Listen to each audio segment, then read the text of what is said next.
Ever feel like you're running in circles, caught in habits you can't break? This is not just a struggle, it's a spiritual battleground. But there's hope. Today, in just a few minutes, let's explore a path to freedom from habitual sin, a journey that transforms not just our actions, but our hearts. First, let's understand what we're really facing. Habitual sin often masks deeper issues. It's not just about behavior, but the wounds and voids within us.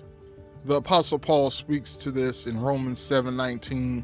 Well, we're going to start at verse 18. And it says, "For I know that nothing good lives in me, that is, in my flesh. For I want to do good, but I cannot do it. For I do not do the good I want, but I do the very evil I do not want. Now, if I do what I do not want, it is no longer me doing it, but sin that lives in me." Now, these verses highlight the internal battle we all face. I don't care who you are. I don't care what your position in life is. You could be a pastor or whatever.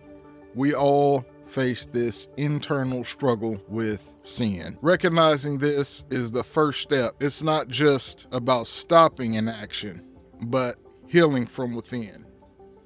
So how do we start healing? The journey begins with grace. Remember, God's love isn't based on our perfection. His grace is always there. As it says in 2 Corinthians 12:9, "But he said to me, my grace is enough for you, for my power is made perfect in weakness. So then I will boast most gladly about my weaknesses, so that the power of Christ may reside in me." This grace lifts the weights of guilt and empowers us to rise above our struggles. With grace as our cornerstone, what practical steps can we take? We first want to start with accountability.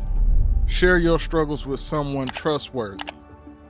Not every person that you talk to is trustworthy, and some people could use intimate details and struggles about yourself against you.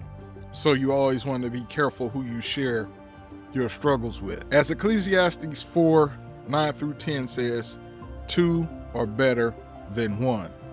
Then replace the negative habit with something positive.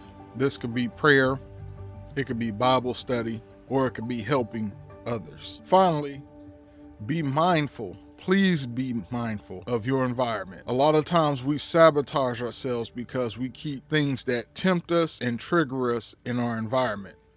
So avoid triggers and protect your heart, as Proverbs 4:23 advises. This might mean changing routines, or setting boundaries, or changing your environment, or putting locks and certain things on your phone. I want you to remember that stumbles are a part of the journey. When they happen, lean into grace, not guilt. Remember, 1 John 1:9 says that he is faithful and just to forgive us our sins when we confess. Confession leads to forgiveness and cleansing.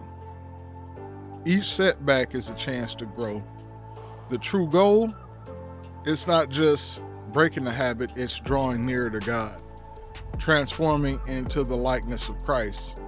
This journey is about a deeper change, leading to a life filled with God's peace and joy. Remember, this path isn't about a quick fix.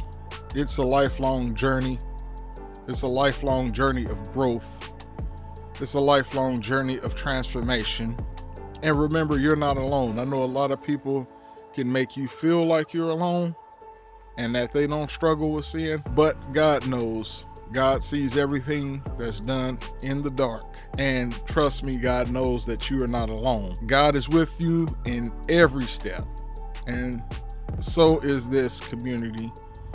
So keep going, keep growing, and embrace freedom that awaits.